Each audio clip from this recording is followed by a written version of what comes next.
수시 전면 폐지. 왜 그런 생각을 했느냐면 부모님이 사회 경제적인 여건이 좋은 학생들이 예. 스펙을 아무래도 많이 쌓을 수밖에 없고 예. 그러다 보니까 굉장히 불공정한 거죠. 사실 불공정하고 불평등한 거여서 이상적이지만 우리나라 현실에는 안 맞다.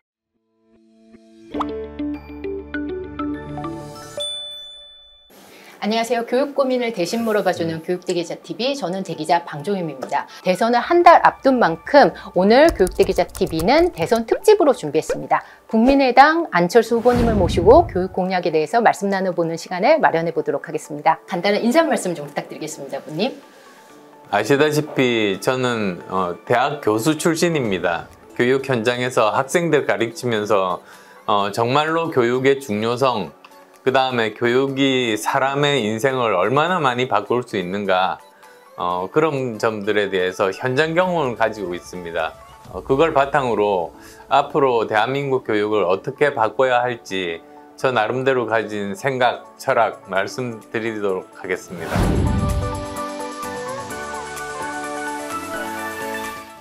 눈꽃 뜰 새 없이 바쁘실 텐데 저희 교육 전문 채널을 찾아주셨다는 것은 그만큼 교육에 대한 확고한 소신과 애정이 있다고 저는 생각을 했거든요. 예, 눈코를 뜨고 있으니까요.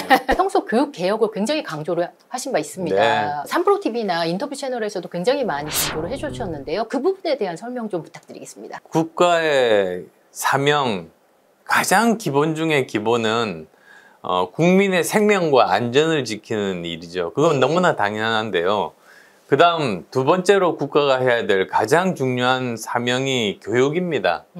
사실 교육을 통해서 인재를 양성을 해야지 그 나라가 발전할 수 있는 거거든요. 그렇죠. 특히 우리나라처럼 자원이 없고 사람만 있는 나라는 더 그렇습니다. 사실 경제 대통령을 지금 많은 분들이 얘기를 하시는데요. 경제 대통령 같은 경우는 사실 정부가 키우는 게 아니라 민간이나 기업이 키우는 거고 정말 나라가 할 일은 교육 대통령이다. 이런 말씀을 하셨었어요. 네, 경제는 민간이 키우는 것 아니겠어요? 네. 사실 경제 대통령 이게 안 좋은 시대에 뒤떨어진 그런 말입니다. 옛날 처음에 산업화 시대에는 국가가 경제개발 5개년 계획을 세워서 끌고 갈 때는 그때는 경제 대통령이라는 말이 통했지만 지금은 더 이상 아니거든요. 오히려 지금 국가가 해야 될 일이 세 가지인 거죠. 우선은 인재를 키우는 교육 개혁을 해야 되고 그 다음은 과학 기술에 투자를 해야 되고 그 다음에 자유 경쟁이 가능한 시장 구조를 만드는 일을 해야 되는 그 세 가지만 하면 민간에서 스스로 창의력을 발휘하고 도전해서 경제가 성장할 수 있는 거거든요. 그 중에서도 첫 번째가 사실 교육인 셈이죠. 그 카이스트에서 교수로 재직하셨을 때 많은 학생들, 청년들을 만나신 걸로 제가 알고 있는데 그때 많이 교육관이 확고해지시고 이번에 교육 공약을 발표하시는데 많이 계기가 됐다 이런 말씀도 하셨던 것 같아요. 네, 카이스트에서 제가 가르쳤던 과목이 기업가 정신입니다. 근데 사실은 이 기업가 정신이라는 게 교과서로 배우고 암기한다고 기업가 정신이 생기는 게 아니거든요. 마치 도덕 교과서를 암기한다고 그 사람이 도덕적인 사람이 되는 게 아니잖아요. 그 학생이 깨달음을 얻을 수 있는 기회를 주는 게 그 교사, 교수의 역할이라고 생각합니다. 역량, 그러니까 스스로 깨달아서 생각이 바뀌어야 그 사람의 행동이 바뀔 수가 있고요. 그 사람의 행동이 바뀌어야 그 사람의 인생이 바뀌는 거거든요. 그렇죠. 그래서 제가 했던 방식이 이런 겁니다. 저는 절반 이하로 말을 하고 나머지 대부분을 학생들이 이야기를 하게 했어요. 근데 보통 그렇게 교육을 받지 않아서 학생들이 그렇게 말하기가 어렵거든요. 그래서 제가 쓴 방법이 있습니다. 네. 무슨 방법이냐면 수업 시간이 1시간이 끝나고 나면 이렇게 여기서 여기까지 읽어오라고 이렇게 주고 숙제를 줍니다. 네. 근데 숙제는 굉장히 간단해요. 그리고 이 읽을 것도 어떤 벤처 기업가가 어떤 사업을 하고 있었는데 벤처 캐피탈이 투자하러 왔다. 이 투자를 받을 것인가 말 것인가 이 정도예요. 그러니까 누구나 다 한 번 읽으면 다 할 수 있는 숙제죠. 그러면 저는 그 숙제를 가지고 시간이 많이 걸렸어요. 한 4~5시간에 걸쳐서 파워포인트 슬라이드를 만들어서 다음 시간에 이렇게 화면에 띄웁니다. 예. 이 사업에 대해서 투자를 받고 긍정적으로 생각하는 학생들의 명단이 여기가 있고 아니라는 학생들의 명단을 우선 보여주죠. 그 다음에는 그 이유에 대해서 분류를 합니다. 네. 그 학생들 둘 다 일어나라고 하고 서로 주장을 하게 하는 거죠. 한 학기 동안 하다 보면 사실은 자기 스스로 어떤 생각에 대한 정리도 될 뿐더러 예. 내 생각이 다가 아니고 저렇게 생각할 수도 있는 것이구나. 그거를 알 수가 있는 것이거든요. 아마 후보님이 수업 받으셨을 때랑 비슷한 형태로 지금도 운영이 되고 있거든요. 그걸 바탕으로 해서 우리나라에서 좀 수업 방식이나 학교 교육 시스템 중에서 바뀌어야 될 부분, 가장 크게 강조하시는 부분은 뭐가 있을까요? 사실은 너무나 많죠. 그러니까 우선 사실 지금 현재 우리 학생들을 가르치는 이유는 네. 이 학생들이 10년, 20년 이후에 나올 사회에 제대로 적응하기 위한 그렇죠. 그런 인재들을 키우는 것 아니에요? 그런데 옛날에는 쉬웠어요. 어떤 산업이 어떤 방향으로 발전할 건지 그리고 그런 산업 분야에서 어떤 인재들이 필요할 건지를 다 알았어요. 예측 가능했죠. 예, 그래서 미리 거기에 맞는 교육 과정들을 다 만들어서 가르쳐서 내보냈죠. 문제는 이제 4차 산업혁명 시대가 되면서 있던 직업들이 없어지기도 하고 그리고 없던 직업들이 새로 생기기도 하는 이런 상황에 그러니까 학생들은 학교에서 배운 게 아니라 처음 맞닥뜨리는 상황에서 어떻게 자기가 기회를 포착하고 문제를 해결하고 창의력을 발휘할 수 있게 하는가 거기에 초점을 둬야 되거든요. 예. 그러니까 저는 대한민국 교육이 아직도 20세기에 머무르고 있다는 것에서 굉장히 큰 문제의식을 가지고 있는 거고요. 이게 어떻게 바뀌어야 되는가? 우선은 어떤 인재를 만들 것인가 목표를 세워야 교육 방식을 바꿀 수 있을 거 아닙니까? 제가 생각하는 인재는 뭐 기본적으로 3가지. 3가지. 그러니까는 첫 번째는 인성교육. 인성교육. 그 다음에 두 번째는 적성교육. 적성이요. 네. 예, 그 다음에 창의교육. 창의성.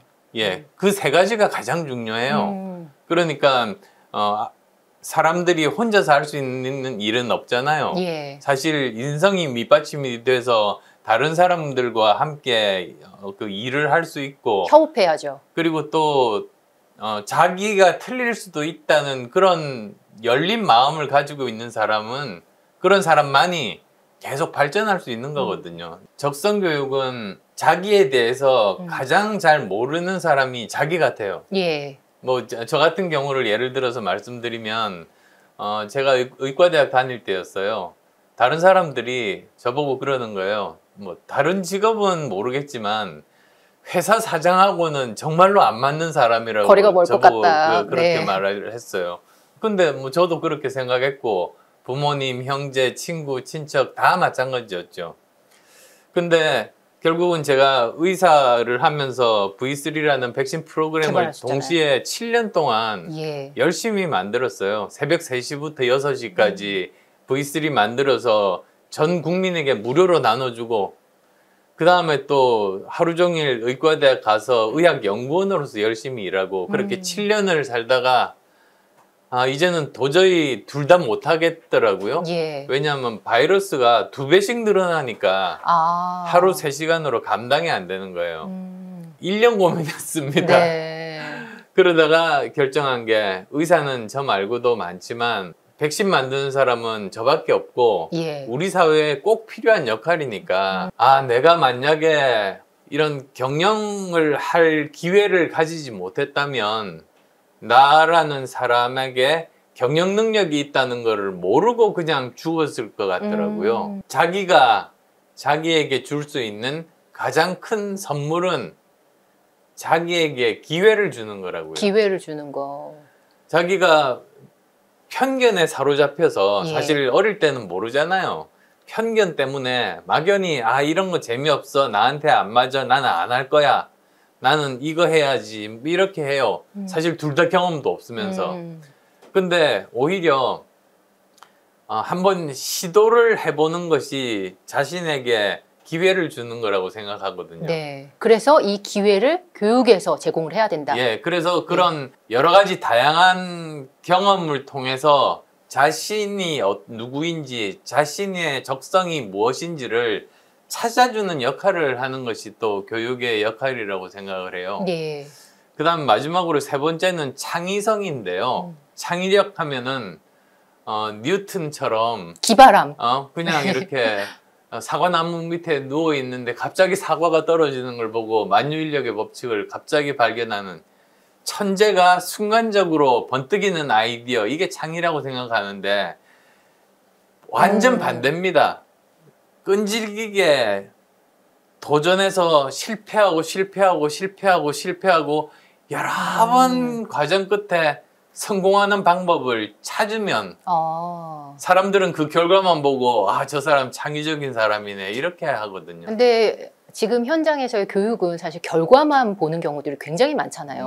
그렇죠. 과정을 생략하는, 과정을 못 보는 경우들이 예. 굉장히 많은 것 같습니다. 저도 그 부분에 대해서 굉장히 안타깝게 생각하는데 후보님의 이런 고견들이 이번에 메타버스에서 발표한 그 교육 공약, 청년 공약에 다 반영이 된 것 같더라고요. 다는 아닙니다. 다는 아닌가요? 예, 왜 그러냐면 사실은 교육개혁이라는 거는 굉장히 범위가 커요. 예, 사실은 그리고 장기적이죠. 다 포괄하는 교육개혁이 되어야 된다고 생각하거든요. 그래서 저는 지금 당장 해야 되는 단기 계획과 그 다음에 시간을 걸리고 해야 되는 중장기 교육개혁을 함께 해야 된다. 그런 생각이거든요. 두 단계로 이루어지는 거네요, 그러면. 그럼요. 예. 그래서 지금 우선 단기적으로 우리가 바꿀 수 있는 것 자체는 지금 대학 입시, 로스쿨, 의전원에 대한 문제입니다. 네. 이거는 단기적으로 바꿀 수가 있는 문제거든요.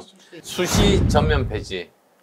그리고 그러면 나머지 학생들은 그중에서 10% 정도는 사회적인 약자인, 예를 들면 농어촌 전형 같은 형식을 통해서 뽑고 10%는 특기자 전형으로 뽑고 나머지 80% 중에서 절반은 수능만으로, 나머지 절반은 수능과 내신을 섞어서 그렇게 뽑는 거죠. 예. 그렇게 되면 지역에서 있는 학생들도 예. 거기 이제 기회를 가질 수가 있는 것이니까요. 예.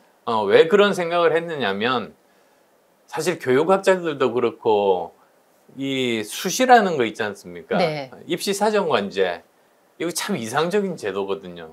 그리고 선진국에서 굉장히 잘 시행되는 제도예요. 네, 특히 미국에서요. 예. 그러니까 학생을 단순히 그냥 시험 점수가 아니라 전 인격체로 보고 평가해서 학생을 뽑는 거니까 얼마나 이상적입니까? 근데 왜 미국 같은 데서는 이게 성공했느냐면 입시사정관이 자기가 아는 아이가 있어도 객관적으로 평가해요. 거기는 문화가 그렇습니다. 그러다 보니까 거기에 어떤 청탁이라든지 청탁이라든지 부모 찬스라든지 이런 게 끼어들 염려가 없는 거죠. 예. 근데 우리나라는 문화가 그렇지가 않잖아요. 사실 예. 워낙 이렇게 국토가 좁은데 많이 모여서 사니까 한 다리 건너면 다 아는데, 그러다 보니까 이런 입시사정관제가 객관성에 대해서는 사람들이 의심을 가지게 되고 또 특히 여러 가지 스펙을 쌓는 데 있어서도 부모님이 사회 경제적인 여건이 좋은 학생들이 스펙을 아무래도 많이 쌓을 수밖에 없고 그러다 보니까 이게 굉장히 사실 불공정한 거죠. 사실 불공정하고 불평등한 거여서 이상적이지만 우리나라 현실에는 안 맞다. 그래서 그런 일들이 계속 비일비재하다 보니까 수시에서 뭐 블라인드 제도라든지 학종의 비율을 좀 줄인다든지 이런 방식으로도 하고 있는데 아예 후보님께서는 수시를 폐지를 하자 이렇게 강조를 하시더라고요. 좀 더 강조하시는 이유가 있으실까요? 아예 확실하게 그렇게 선을 그어놔야지 부모들의 혼란도 없습니다. 그리고 사실은 입시 제도라는 게 저는 매년 바뀌는 거 굉장히 바람직하지 않다고 생각하고요. 그리고 규칙이 단순하면 단순할수록 좋다고 생각합니다. 그런 점에서 제가 이렇게 말씀을 드린 거죠. 그런데 지금까지는 보면 학교마다 다르고 매년 바뀌고 매년 바뀌었죠. 너무 복잡하다 보니까 선생님들도 도대체 이번에 어떤 식으로 입시 제도가 있는지를 모르니까 사교육이 점점 더 커지는 것 아닙니까? 이번에 정부가 처음 초기에 목표가 사교육비 줄이는 것이었는데 지금 4년 반 지난 지금은 오히려 더 많이 늘어났거든요. 해마다 늘어나는 것 같아요. 네, 선생님. 그래서 예. 그 이유입니다. 그래서 오히려 정말로 단순화시키고 일관성을 유지하면서 계속 그 제도 그대로 가는 것이 저는 오히려 교육적인 측면에서 바람직하다 그런 생각이죠. 더 단순화해야 된다. 네. 수시를 폐지하고 정시 100% 그리고 정시는 80%는 일반 전형 형태로 그리고 20%는 말씀하신 건 뭐 사회적 배려자라든지 소수의 뭐 특기자 전형을 반영하시는 것 같더라고요. 그럼 거기에 내신이 반영됩니다. 그 이유는 좀 여쭤봐도 될까요? 수능만 하게 되면 예. 어떻게 보면 강남에 있는 특정 지역의 학생들이라든지 또 좀 더 좋은 그런 고등학교에 많이 몰리게 돼요. 거기에 졸업생들이 좋은 학교에 많이 가게 되는 거죠. 예. 지금까지 그건 데이터로 이미 다 나타나 있습니다. 예, 예. 그래서 아무리 저 지방에서 열심히 공부를 하더라도 한계가 있거든요. 예, 수능 대비가 좀 어렵죠. 예, 그래서 수능뿐만 아니라 내신까지도 함께 평가를 하게 된다면 예. 그러면 지방 학생들에게도 좀 더 균등한 기회가 주어질 수 있다는 그런 생각에 내신도 반영을 하자. 소수를 배려하는 전형 10%와 특기자 전형 10% 같은 경우는 사실 특기자 전형에 대해서는 여러 가지 의견이 사실 네, 있는 맞습니다. 상황이거든요. 맞습니다. 그래서 예. 특기자 전형이 어떤 면에서는 사실 스펙을 가장 많이 양산하는 전형이 아닐까라는 비판도 있는데 이에 대한 의견은 어떠신가요? 예, 저도 똑같이 생각합니다. 그래서 우리가 이미 그 아까 수시 폐지한 이유에서 제가 말씀드렸듯이 특기자 전형에도 비슷한 그런 사례들이 나타났습니다. 예. 그래서 사실 만약에 특기자 전형을 그렇게 사실은 더 정확하게 말씀드리면 최대 10%고 최대 10%. 예, 오히려 좀 더 줄 수 있다고 생각해요. 정말로 거기에 맞는 학생들만 뽑아야 되니까 네. 뭐 정확하게 10%를 뽑는다 이거는 아닌 거거든요. 그래서 거기는 좀 더 면밀하게 정부 차원에서 감시를 해서 이게 과연 공정하게 제대로 그 입학 과정이 진행되고 있는지를 면밀히 이렇게 감시하는 것이 꼭 필요합니다.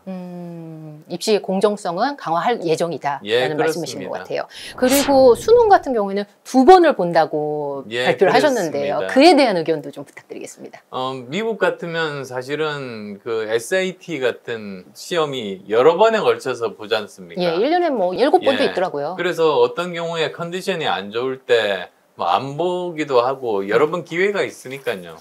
근데 우리나라 같은 경우는 단 한 번의 기회밖에 없는데 그날 컨디션이 안 좋거나 아프거나 코로나에 걸렸거나 그렇게 되면 사실은 굉장히 큰 불이익을 받는 것이거든요. 사실 예. 자신의 그 지금까지의 노력과 상관없이 그거는 옳지 못하다고 생각해서 최소한 2번은 보는 게 맞다. 그런 생각이고요. 예. 둘 다 볼 수도 있죠. 예. 또. 그리고 그 중에서 잘 본 좋은 것만 낼 수도 점수를 있고. 예, 예. 반영을 한다든지 하면은 뭐 첫 번째는 난이도가 낮았는데 두 번째는 높아서 이게 불공평하다 뭐 이런 시비도 없어질 것 같아요. 후보님도 너무 잘 아시겠지만 1993년도에 실제로 수능을 두 예. 번을 치렀었거든요. 예. 근데 그 한 해만 치르고 그 다음엔 폐지가 됐습니다. 예. 그 이유가 분명히 있었을 텐데요. 그게 오히려 학생들한테 부담을 훨씬 예. 더 많이 준다고 예. 해서 이게 폐지된 걸로 알고 있는데요. 우리가 이미 한번 경험을 했으니까 그러지 않도록 이제 방지 장치를 우리가 한번 경험한 거는 같은 실수를 반복하면 안 되잖아요. 네. 그걸 방지 장치를 만들어서 이제 최소한 2번 이상의 기회는 학생들에게 주는 것이 그게 맞겠다는 생각입니다. 입시 제도가 어떻게 가야 된다고 보세요? 방향성에 대해서는? 사실 지금 말씀드린 입시 제도 개선안은 단기적인 겁니다. 네. 그런데 저는 장기적으로는 조금 생각이 다릅니다. 장기적으로는 학교의 자율에 맡기는 것이 맞다는 생각을 하고 있거든요. 네. 근데 그게 사실 전체적인 학제 개편과 관련이 있습니다. 학제 개편 예, 강조하시죠. 그래서 좀 예. 이제 연관돼 가지고 제가 예. 이 중장기적인 교육 개혁에 대해서 말씀을 드릴게요. 근데 우선은 중장기적인 교육개혁이라는 게 시간이 굉장히 많이 걸립니다. 핀란드가 중장기적인 교육개혁 그 성공 사례거든요. 근데 거기가 1970년대 시작해서 효과를 본 게 1990년대였어요. 20년 걸립니다. 그래서 만약에 우리나라가 올해 교육개혁을 시작한다. 그러면 아마도 2040년대는 돼야 효과가 나타날 거예요. 예. 참 안타깝습니다. 10년 전에 시작했으면 그랬으면 우리가 좋았을 텐데. 예. 그 말을 역으로 생각하면 지금이라도 하지 않으면 안 되죠. 안 된다는 말씀이시네요. 예. 지금의 초등학교 6년, 중학교 3년, 고등학교 3년, 대학교 4년 7살에 초등학교 들어가는 것 네. 이런 것들 자체를 사실은 틀을 바꿔야 되는 게 첫 번째. 예. 그 다음에 두 번째는 교육하는 내용을 바꿔야 됩니다. 그 다음 또 세 번째는 지도하는 선생님들의 교육 방법이 바뀌어야 됩니다. 그 다음에 네 번째는 교육 대상이 바뀌어야죠. 아이들뿐만 아니라 평생교육, 노인에 이르기까지 전 세대를 아우르는 바꿔야 된다. 네. 지금 현재 우리 학제라는 게 그대로 가고 있죠. 예. 6.25 때 그거 그대로거든요. 맞습니다. 그럼 지금 71년 지났나요? 71년 전에 그 만 7살하고 지금 만 7살하고 다르거든요. 두 번째로 이제 교육의 내용도 어떻게 하면 그 적성을 찾고 창의력을 기르고 그렇게 할 수 있을 것인가. 이런 내용들이죠. 그러니까 사실 가장 기본 교육 중에 기본 교육이 읽기 쓰기입니다. 지금 문해력에 대한 고민이 굉장히 많습니다. 예, 맞습니다. 예, 학부모님들이 지금 아무래도 스마트폰을 보는 친구들이 너무 많다 보니까 읽고 쓰는 기회가 굉장히 많이 줄었거든요. 예. 그래서 지난해 가장 큰 교육계의 화두가 문해력이었어요. 맞습니다. 예. 그래서도 저는 다시 그건 기본으로 돌아가야 된다고 생각하거든요. 제가 예전에 학생들하고 간담회할 때 그런 말 한 적이 있어요. 네. 사람의 운명은 카톡 문자 하나 보낼 정도 쓸 수 있는 사람과 예. 그 다음에 이런 A4지 한 장 정도의 자기 생각을 쓸 수 있는 사람과 예. 그 다음에 최소한 한 챕터 내지는 단편소설 그 정도 쓸 수 있는 사람, 이 세 사람의 운명은 완전히 다를 거다. 그러니까 그래서 이 아이들이 그냥 카톡 문자 보내는 정도의 문해력으로는 이 험난한 처음 보는 세상을 헤쳐나가기가 굉장히 힘들어요.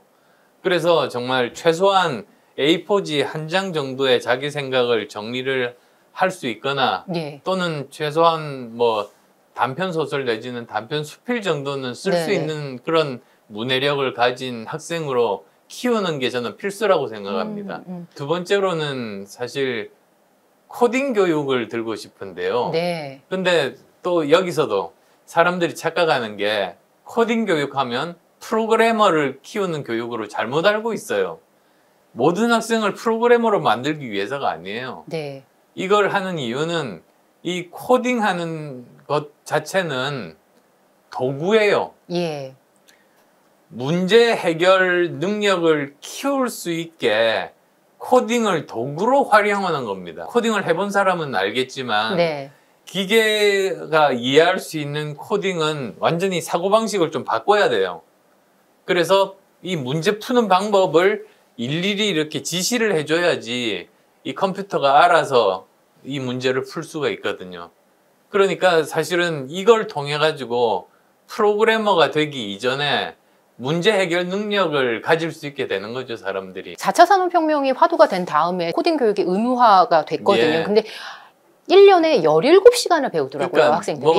아무 소용 없어요. 그 정도 시간으로. 그럼 어떻게 변화해야 된다고 보시는지요? 그러니까 그걸 굉장히 늘려야죠. 늘려야 된다. 예, 늘려야 됩니다. 예. 그런데 아마 지금 현재 여러 과목들이 있는데 그 과목들마다 그래도 거기에서 종사하시는 분들이 그 시간을 유지하기 위해서 치열하게 투쟁하다 보니까 맞습니다. 정작 필요한 코딩 교육에 대한 시간이 할당이 안 되는데요. 이 전체적인 그 학제 개편을 통해 가지고 예. 그 문제까지도 함께 해결을 해야죠. 예. 고교 학점제는 이상적인 제도죠. 그런데 한국 현실에 안 맞아요. 또 지금 현재 평준화를 지향하잖아요. 그리고 또 정시를 지향하잖아요. 예. 한편으로는 고교 학점제를 지향하는 거는 정시를 늘리겠다는 방향과 맞지 않아요. 충돌하죠. 예. 논리적으로도 맞지가 않고 예. 우리나라 여건에도 안 맞고 하니까 다음 정부로 책임을 떠넘겼지 않습니까? 저는 다음 정부에서 이거 원상복구해야 된다고 봅니다. 대기자 TV